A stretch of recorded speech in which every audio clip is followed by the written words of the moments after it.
The prison corridor fell into an uneasy silence the moment Chuck Norris stopped walking. 1 second, boots were echoing against concrete. Keys were clinking. Guards were talking in low voices. Inmates were laughing from behind steel bars. Everything felt loud, restless, and unpredictable. Then suddenly, it all faded. Chuck stood still. Not because he was afraid. Not because he was confused. But because he noticed something no one else did. A guard glanced at him, slightly annoyed. "Keep moving," he whispered. But Chuck didn't respond right away. His eyes slowly scanned the hallway. The flickering fluorescent lights. The cracked walls. The narrow windows covered with metal mesh. The security cameras rotating quietly above. Every detail entered his mind like a map. Around him, prisoners leaned forward, curious. "Who's this guy?" one whispered. "He doesn't look scared," another replied. Most new inmates walked in with shaking hands, lowered heads, or forced bravado. Some tried to act tough. Others looked ready to collapse. But this man, he was different. His shoulders were relaxed. His breathing was steady. His face showed no panic, no anger, no desperation. Only focus. A young guard shifted his grip on the baton. Something about Chuck made him uneasy. It wasn't threatening. It was controlled. Like a calm ocean hiding deep currents underneath. They resumed walking. Each step echoed through the narrow corridor. Heavy doors slammed shut behind them. The sound traveled like a warning. Once inside, there was no easy way out. Inmates began to gather near their cell doors. Some stared with curiosity. Some smirked, sensing weakness. Some whispered plans. "He looks too clean for this place. Probably won't last a week. Give it time." Chuck heard them all. He didn't react. Instead, his mind stayed sharp. He observed movements, counted steps, noted blind spots, measured distances. Old habits never left him. The guards thought they were escorting an ordinary man. The prisoners thought they were watching another newcomer. No one realized they were walking beside someone who had trained in silence, survived in chaos, and mastered fear long ago. As he reached the entrance of the main cell block, Chuck paused once more. He took a slow breath. Not out of worry, but out of readiness. Because deep inside, he knew. This place was about to test everyone's assumptions. And most of them were completely unprepared. The heavy metal door slid open with a sharp screech, echoing through the corridor like a warning. Beyond it lay the heart of the prison. Rows of stacked cells stretched in both directions. Rusted railings lined narrow walkways. Dim lights flickered above, barely pushing back the shadows. The air smelled of iron, sweat, and old concrete. Every corner carried stories that were never written down, only remembered. This was where reputations were made and broken. Chuck stepped inside calmly. 2 guards walked beside him. Officer Ramirez, tall and strict, held the file under his arm. Officer Blake, younger and less experienced, kept glancing around nervously. He had worked here for only 6 months. This place still unsettled him. "Stay close," Ramirez muttered. Blake nodded quickly. Above them, security cameras rotated slowly, clicking as they changed direction. In the control room, officers watched dozens of small screens, following every movement. They noticed Chuck immediately. "He's quiet," one officer said. "Too quiet," another replied. From the upper levels, inmates leaned over railings to get a better look. "New fish," someone laughed. "Doesn't look dangerous," another said. Chuck felt their eyes without turning his head. He had learned long ago that awareness didn't require staring. As they walked deeper, the noise increased. Metal cups hit bars. Someone shouted from the far end. Laughter echoed. Arguments rose and faded.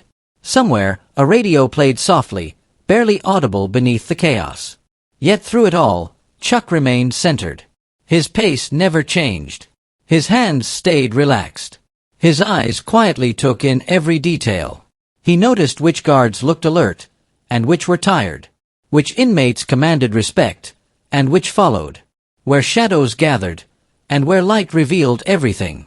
Officer Ramirez glanced at him. "You're handling this well," he said quietly. "Most guys are shaking by now." Chuck gave a small nod. "Just taking it in," he replied. Ramirez raised an eyebrow but said nothing more. They reached a checkpoint where another officer waited. "Transfer?" the officer asked. "Yes." "Cell block C," Ramirez answered. The officer checked the file briefly, stamped it, and waved them through. No one read past the first page. No one looked deeper. No one questioned anything. As they continued, Blake leaned closer to Ramirez. "Sir, doesn't he seem different?" he whispered. Ramirez sighed. "Kid, I've been here 15 years. I've seen every type. Tough guys, crybabies, liars, actors. This one's just good at hiding it." Chuck heard the words. He didn't correct them. There was no need. They arrived at a small office near Block C. A tired clerk sat behind thick glass, flipping through papers. "Name?" the clerk asked without looking up. Ramirez answered. The clerk typed slowly, chewing gum. "Cell assignment printed out. No drama. No ceremony. Just another number. Just another body added to the system." Or so they thought. Block C housed inmates known for dominance. Unwritten rules ruled everything. Strength mattered. Reputation mattered. Fear mattered. And newcomers usually learned fast, or suffered. As Chuck stepped closer to the block entrance, he felt the shift in atmosphere. The air seemed heavier. The stares sharper. The whispers louder. Several inmates straightened, watching him carefully now. Not mocking. Not laughing. Evaluating. Testing. Measuring. Even without realizing it, they sensed something unusual. Something solid. Something steady. Ramirez stopped at the gate. He placed his hand on the control panel. "Once this opens," he said calmly, "you're on your own." Chuck looked at the steel bars. Then at the men watching from behind them. Then back at Ramirez. "I understand," he replied quietly. The gate began to slide open. And with that sound, a new chapter inside the prison had begun. The gate closed behind Chuck with a deep metallic thud. The sound echoed through Block C like a signal. Everyone heard it. Conversations slowed. Laughter faded. Footsteps paused. For a brief moment, it felt as if the entire block was holding its breath. Chuck stood still, just inside the entrance. Not out of fear. Out of awareness. He knew this moment mattered. First impressions in places like this were never small. They decided everything. Across the walkway, a group of inmates leaned against the railing. Their leader was a tall man with tattoos crawling up his neck and arms. His name was Marcus, known inside as Steel. He had ruled this section for years. Steele's eyes narrowed. "Who's the new guy?" he muttered. "No idea," someone replied. "Looks quiet." Steele smiled slowly. "Quiet ones break first." A few inmates laughed. Chuck heard it. Still, he didn't turn. Instead, he walked forward at a steady pace, following Ramirez toward his assigned cell. His steps were measured. Not rushed. Not hesitant. Balanced. Every instinct in him remained alert. He noticed two men blocking part of the walkway ahead. Not officially. Just enough to test him. One of them, a short muscular inmate with a scar across his eyebrow, stepped forward. "Hey," he said loudly. "You lost, old man." Several heads turned. A small crowd formed without anyone noticing. This was how it always started. Chuck stopped. He looked at the man calmly. "No," he replied. "Just passing through." His voice was steady. Not weak. Not aggressive. That surprised them. The scarred man frowned. "Passing through my space," he snapped. "You gotta learn respect in here." He stepped closer. Too close. Guards watched from a distance. They didn't interfere. Not yet. This was unofficial business. Steele observed from above, interested now. "Let's see what he does," he whispered. The scarred man poked Chuck's chest. "Move," he said. For half a second, nothing happened. Then Chuck gently lifted the man's hand and lowered it. No force. No drama. Just control. Please don't do that, Chuck said quietly. The block went silent. No one spoke. No one laughed. No one breathed loudly. That simple sentence carried weight. It wasn't fear. It wasn't arrogance. It was certainty. The scarred man hesitated. No one ever asked politely in Block C. Some inmates exchanged looks. "This guy's weird," someone whispered. The scarred man forced a laugh. "You think you're funny?" He raised his fist slightly. Not enough to strike. Enough to threaten. Chuck didn't move. He stood relaxed. Hands open. Eyes calm. He was ready without looking ready. Steele leaned forward on the railing. Something about this felt different. The scarred man hesitated again. He felt it too. An invisible pressure. Like standing too close to a cliff. "You got guts," the man muttered. Then he stepped aside. Just like that. The path cleared. Murmurs spread instantly. "Did you see that?" He backed down. "No way." Chuck continued walking. No victory pose. No smirk. No reaction. He simply moved on. Behind him, reputations shifted. Unwritten rankings adjusted. A quiet ripple moved through Block C. Guards exchanged glances. "That could have gone bad," Blake whispered. Ramirez nodded slowly. "Yeah, but it didn't." Steele watched Chuck disappear down the corridor. For the first time in years, Steele felt uncertain.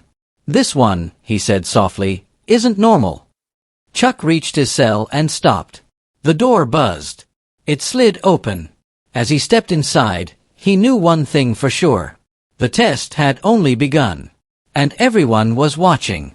The moment Chuck's cell door slid shut behind him, Block C slowly came back to life. But something had changed. The noise returned, yet it felt different. Quieter.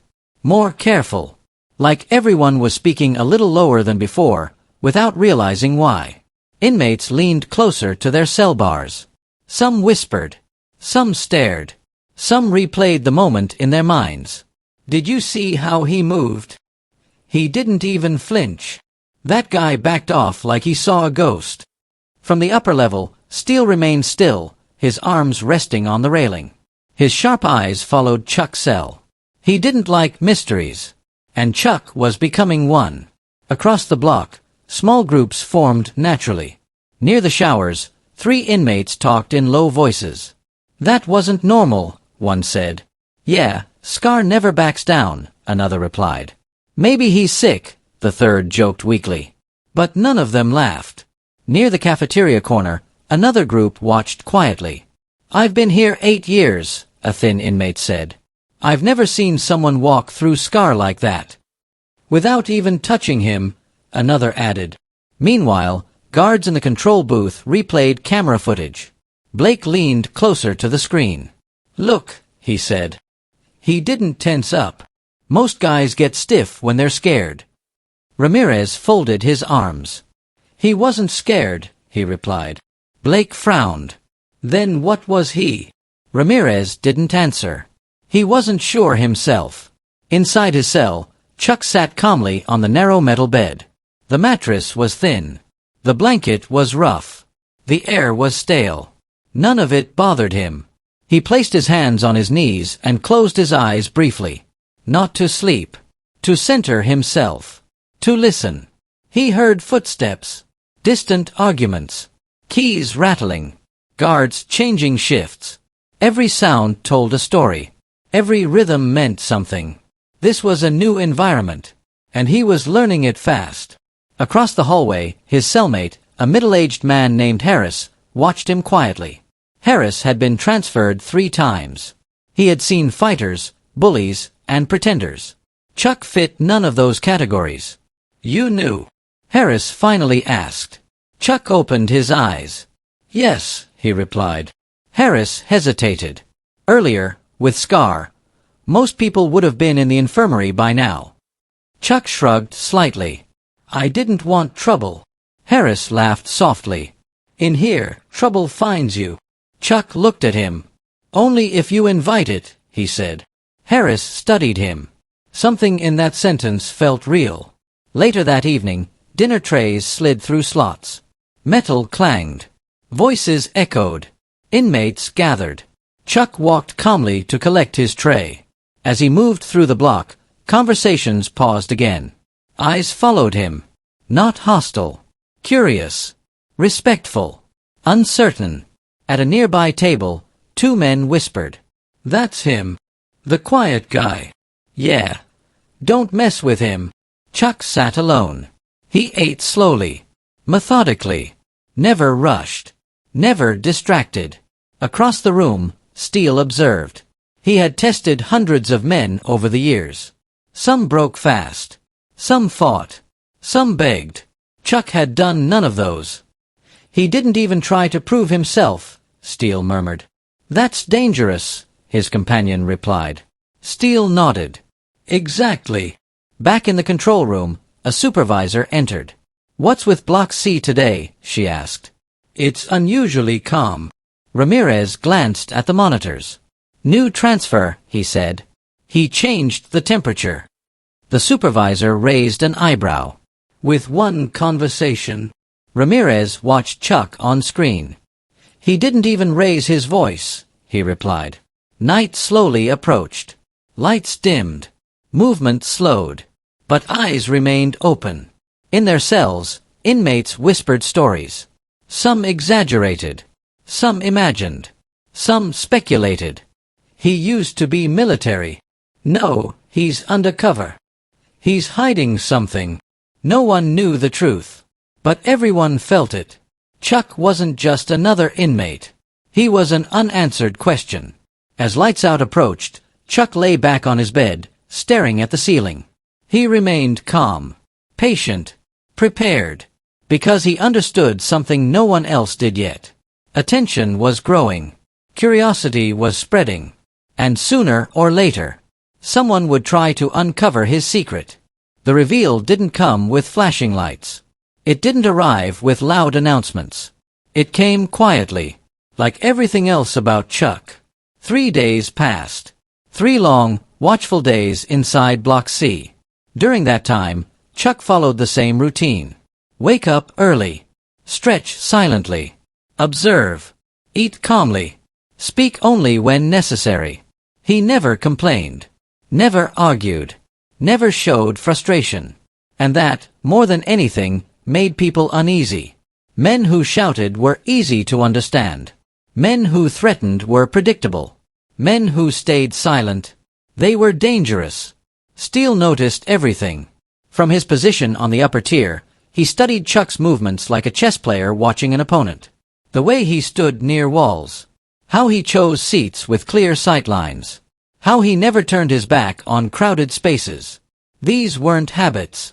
They were training. "Something's off," Steele muttered. His closest ally, Victor, nodded. "He moves like security," Victor said. "Not like a prisoner."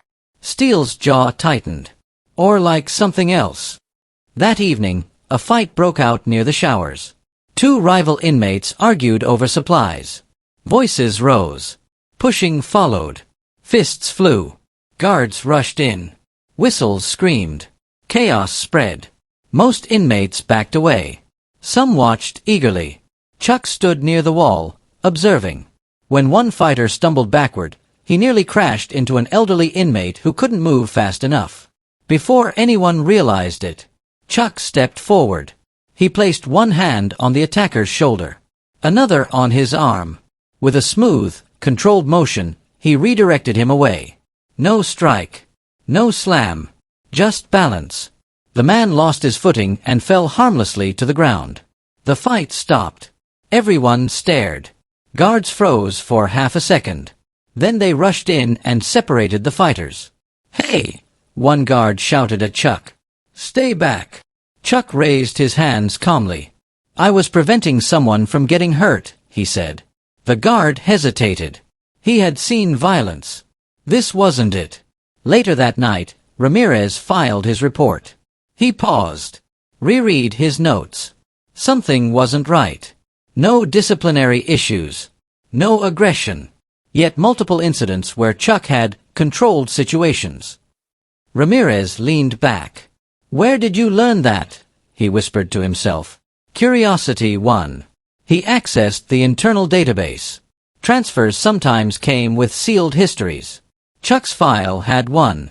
Most officers ignored it. Ramirez didn't. He requested clearance. Minutes passed. Authorization granted. A new section unlocked. Ramirez's eyes widened.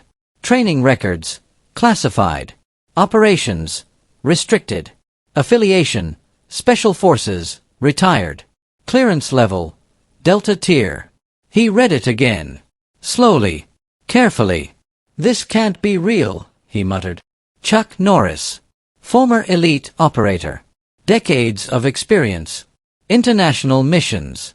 Crisis response. Counter-terror training. The kind of man governments trusted with impossible tasks. And he was here. In Block C. Ramirez immediately called his supervisor. "You need to see this," he said quietly. Within an hour, 2 senior officials joined him in the control room. They reviewed the file.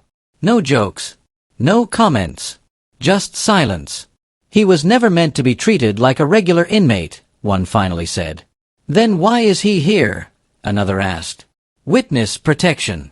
Temporary placement. Classified," the supervisor replied. They looked at the monitor. Chuck sat on his bed, reading a worn paperback. Completely unaware. Or pretending to be.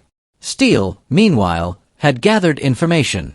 He had contacts everywhere. Kitchen workers. Cleaners. Messengers. Rumors reached him. He's ex-military. Special ops. Government guy. Steele dismissed most of it. Until Victor returned with real proof. "I talked to a guard," Victor whispered. "Off the record. His files locked." Steele's face hardened. Locked files meant power. Power meant danger. That night, Steele walked down to Chuck's tier. Slowly. Deliberately.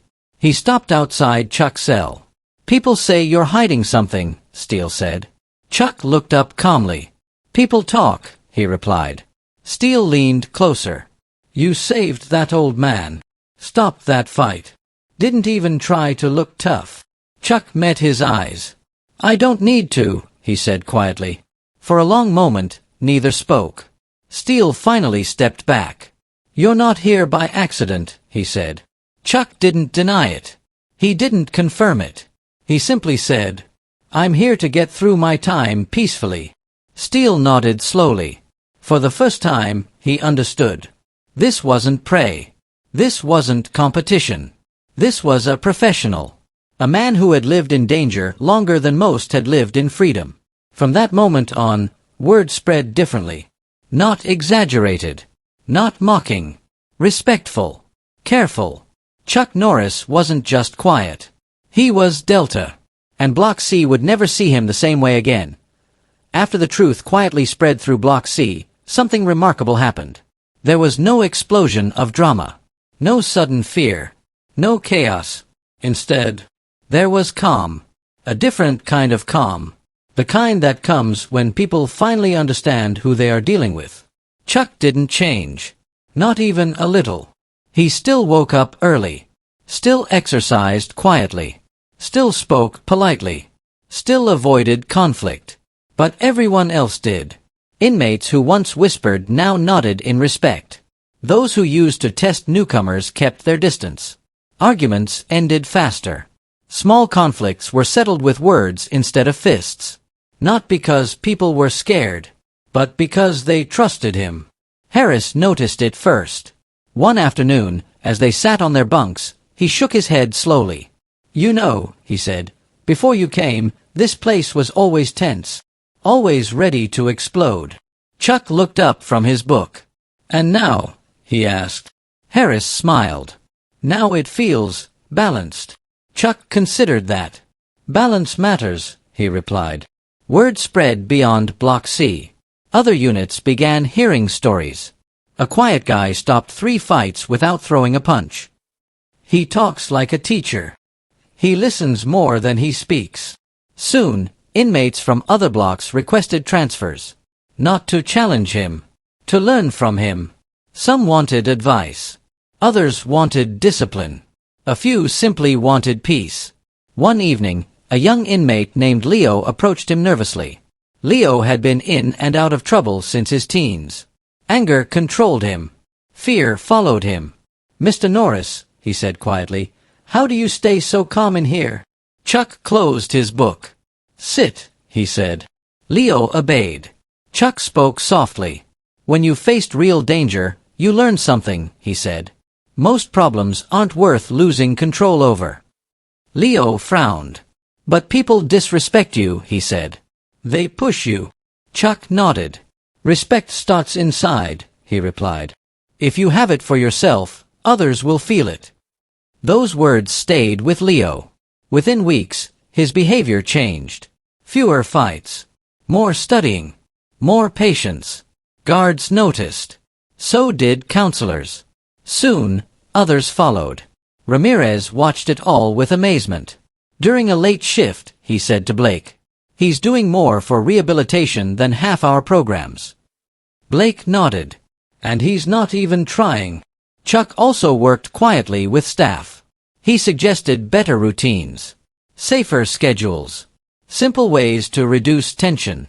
Nothing flashy, just practical, experienced. The administration listened, because his ideas worked. Fights dropped, injuries decreased, complaints reduced. The prison became manageable. One afternoon, Steele approached Chuck again. This time without pride, without threat, just honesty. "I spent years thinking power meant control," Steele admitted. "Fear. Reputation." Chuck listened. "And now?" he asked. Steele looked around. "Now I see it's about responsibility." Chuck smiled slightly. "That's leadership," he said. Steele nodded. From then on, Steele helped maintain order. Not through intimidation. Through fairness. Change spread slowly. But it spread. Chuck never claimed credit. Never gave speeches. Never acted superior. He simply lived his values. Day by day. Moment by moment. When people argued, he reminded them to breathe. When someone felt hopeless, he listened. When someone failed, he encouraged them to try again. One night, Harris said quietly, "You know, most men come in here and leave worse." Chuck looked at the ceiling. "People become what their environment teaches them," he replied. "We can change the environment." Months passed. Chuck's transfer date approached. Few knew. Administration prepared quietly. On his last week, a counselor asked him, "Why did you never tell anyone who you were?"